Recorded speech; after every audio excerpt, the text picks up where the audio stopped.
एक समय की बात है। एक गांव में महेश और श्याम नाम के दो भाई रहते थे। उनके माता पिता बहुत ही मेहनती और सच्चे थे और उन्होंने अपनी पूरी जिंदगी में मेहनत करके एक बड़ा घर और खेत बनाए थे। जबकि महेश और श्याम दोनों बहुत ही आलसी थे। ये कभी भी अपने माता पिता की मदद नहीं करते थे और ठाट बाट से घूमते और दिन भर आलसी की तरह घर पर पड़े रहते थे। माँ बाप दिन भर कड़ी धूप में खेतों में काम करते। महेश के पिताजी, आप उन दोनों को काम करने की क्यों नहीं बोलते? दिन भर आलसी की तरह पड़े रहते हैं। आखिर हम दोनों कब तक ऐसे ही काम करते रहेंगे? दोनों का भी फर्ज बनता है।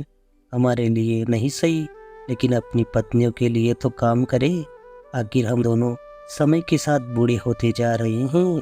कब तक हम उन दोनों के लिए धन जमा करते रहेंगे?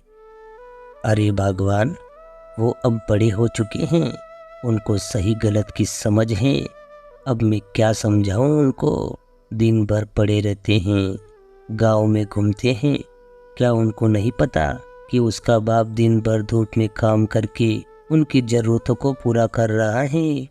क्या उन दोनों का फर्ज नहीं बनता कि एक बूढ़ा बाप हमारे लिए दिन रात खेतों में मेहनत करता है? क्यों ना हम उनकी थोड़ी सी मदद भी कर दें? भगवान, मुझे तो लगता है हमारे बाद ये इस ज़मीन को भी बेच खाएंगे और फिर लोगों के यहाँ दर दर की ठोकरें खाएंगे। ऐसी बात सुनकर किसान की पत्नी चौंक जाती है और अपने पति से कहती है, अरे आप शुभ शुभ बोलिए, ये कैसी बातें कर रहे हो? मैं अपने बेटे को जानती हूँ, वो ऐसा कभी नहीं करेंगे। अभी उनको सूझबूझ नहीं है, धीरे धीरे काम करने लग जाएंगे। बातों ही बातों में शाम गुजर जाती है।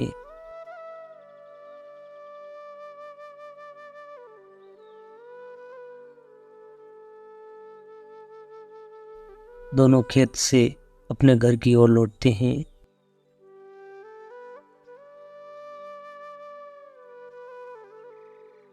जब दोनों गांव के नज़दीक पहुंचते हैं, धीरे धीरे दोनों अपने घर की तरफ जाने लगते हैं। गांव के कुछ लोग चौराहे पर बैठे होते हैं। गांव के लोग बूढ़े माँ बाप को देखकर आपस में बातें करते हैं। अरे मांगो, अरे भोनू, जरा देखो इन बूढ़े माँ बाप को। अपने बड़े बड़े बेटे होते हुए भी इस उम्र में काम कर रहे हैं। बेचारे अभी तक अपनी जिम्मेदारियां निभा रहे हैं और इनके बेटे दिन भर गांव में अय्याशी करते फिरते हैं और यहाँ ये बेचारे बूढ़े माँ बाप कड़ी धूप में खेतों में काम कर रहे हैं। हे भगवान, ऐसे बेटे किसी को ना दे जो अपने माँ बाप का दुख दर्द भी नहीं समझ सकते। गांव के लोग उनको देखकर बहुत ही दुख जताते हैं। इधर दोनों घर पहुंचते हैं। दोनों दिन भर का काम करके थक हार जाते हैं।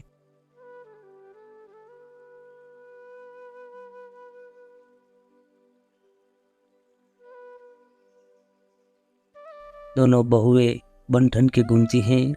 दोनों बेटे खाना खाकर अपने अपने कमरे में सो जाते हैं। बड़ी बहू, महेश के पिताजी और मेरे लिए जरा खाना परोस दे। अरे माँ जी, खाना तो खत्म हो गया। हम चारों के खाने के बाद थोड़ा सा खाना बचा था, लेकिन रसोई का दरवाजा खोला रहने की वजह से कुत्ता घुस गया था। मैं रसोई में पहुंचूं, इतनी देर में वो सारा खाना खा चुका था। मैं तो दिन भर घर का काम करके थक चुकी हूँ। अब आप ही बना लीजिए, मैं तो सोने जा रही हूँ। मेरी तो कमर दर्द कर रही है। इतना बोल के बड़ी बहू अपने कमरे में चली जाती है। बेचारे माँ बाप की आंखों में आंसू आ जाते हैं। दोनों रसोई में जाते हैं। दोनों रसोई में पहुंचकर एक दूसरे की मदद करके खाना बनाते हैं। खाना बनाने के बाद दोनों प्यार से खाना खाकर अपने कमरे में जाकर सो जाते हैं। सोते हुए दोनों यही बात सोचते हैं कि पिछले जन्म में ऐसा कौन सा पाप किया होगा जो इस जन्म में देखना पड़ रहा है। सोचते सोचते रात गुजर जाती है।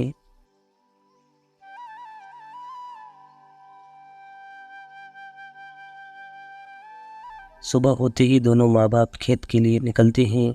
महेश और श्याम की माँ को अपने पति का दुख दिखा नहीं जाता।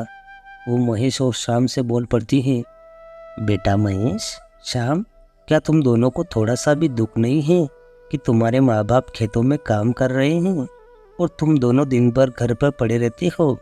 क्या तुम दोनों का कोई फर्ज नहीं बनता? कोई जिम्मेदारी नहीं है? क्या तुम दोनों कोई काम नहीं करना चाहते?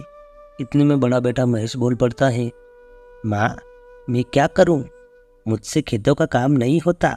कितनी धूप होती है, मुझसे सहन नहीं होती। और आप भी क्यों कर रहे हो? आप मजदूर क्यों नहीं कर लेते? किसके लिए इतना धन जमा कर रहे हो? आपसे नहीं होता तो मत करो, पर मुझसे कुछ मत कहो, नहीं तो मैं अलग हो जाऊंगा। ये बात सुनकर माँ दर दर रोने लगी। रोते देख महेश के पिताजी ने अपनी पत्नी को आश्वासन दिया, महेश बेटा, तुझे थोड़ी सी भी शर्म है? अपनी माँ से ऐसे कोई बात करता है? इतने में छोटा बेटा बोल पड़ा, पिताजी, भाई ठीक ही तो कह रहा है। माँ जब देखो तब हम दोनों को टोकती रहती है। ऐसा रोज चलता रहा तो हम। इतना बोल के शाम रुक जाता है। पिता उन दोनों की बात समझ जाता है। पिता की आंखों में आंसू आ जाते हैं। दोनों खेत की तरफ निकल जाते हैं। उनके खेत पर जाने के बाद महेश और श्याम दोनों गांव में जाते हैं। गांव में एक इंसान रहता था जो सभी सुखी परिवारों को बर्बाद करने की सोचता रहता था, और महेश और श्याम दोनों उसी के पास जाकर बैठते थे। वो इंसान उन दोनों को दिन भर कुछ न कुछ सिखाता रहता था। महेश और श्याम उस इंसान के पास जाते हैं और उससे अपने घर की समस्या सुनाते हैं। वो इंसान उन दोनों की बातें गौर से सुनता है और वो इंसान कहता है, बस इतनी सी बात पर तुम दोनों उदास हो गए? मेरे पास इस समस्या का समाधान है। दोनों भाई ये सुनकर खुश होते हैं। वो इंसान कहता है, मेरी बात ध्यान से सुनो। मैं जैसा कहता हूँ ऐसा करोगे तो जिंदगी भर कभी दुखी नहीं रहोगे। जब तुम्हारे माता पिता शाम को घर लौटे तब तुम उनसे अपना हक मांग लेना कि हमें ज़मीन का बंटवारा चाहिए। ऐसा करने से तुम दोनों और तुम्हारी पत्नियां हमेशा खुश रहेगी और तुम अपनी पत्नियों की ज़रूरतों को भी पूरा कर सकोगे। ये बात सुनकर दोनों भाई खुश तो हो गए पर सोच में पड़ गए। वो इंसान इतने में बोल पड़ता है, क्या हुआ कि सोच में पड़ गए? इतने में छोटा भाई श्याम अकलाते हुए बोलता है, अरे बंटवारा तो हम मांग लेंगे, पर हमारे माँ बाप किसके साथ रहेंगे? इतने में वो इंसान बोल पड़ता है, अरे ये सोचकर दुखी मत हो, वो जिसके साथ रहना चाहेंगे उसके साथ रह लेंगे।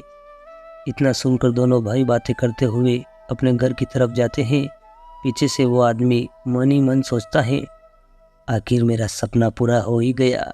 इन दोनों भाई को अलग करा के इनकी जमीन का बंटवारा करा ही दिया। हा हा हा। दोनों भाई घर पहुंचकर यही सोचते रहते हैं कि माँ बाप को किसके साथ रखा जाए। ये दोनों इस बात पर सहमत नहीं हो पा रहे थे। तब महेश की पत्नी ने कहा, हमें संपत्ति का बंटवारा कर लेना चाहिए ताकि हमें कोई परेशानी ना हो और हम अपने हिस्से का ध्यान रख सकें। श्याम की पत्नी ने भी इसका समर्थन किया। दोनों भाई माता पिता के खेत से लौटने का इंतजार करने लगे। शाम ढलते ही थके हारे माँ बाप घर को लौटते हैं। घर आते ही दोनों चैन से बैठ भी नहीं पाते। उससे पहले महेश पास गया और बंटवारे की बात की। माता पिता ये सुनकर दुखी हुए।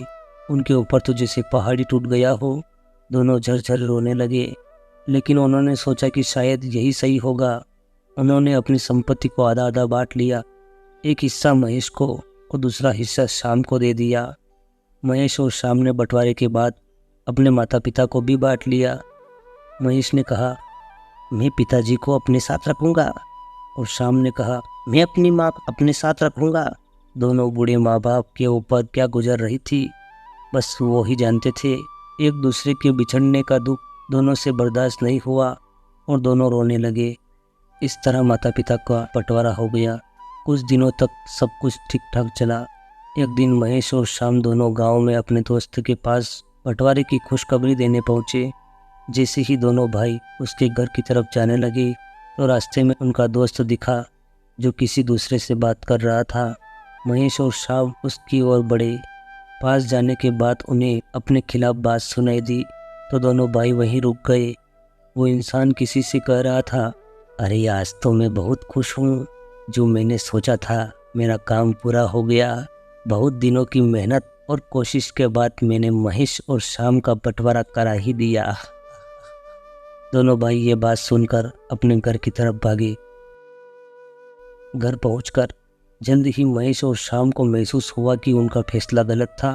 पिता महेश के घर में अकेले हो गए थे और माँ शाम के घर में दुखी रहती थी।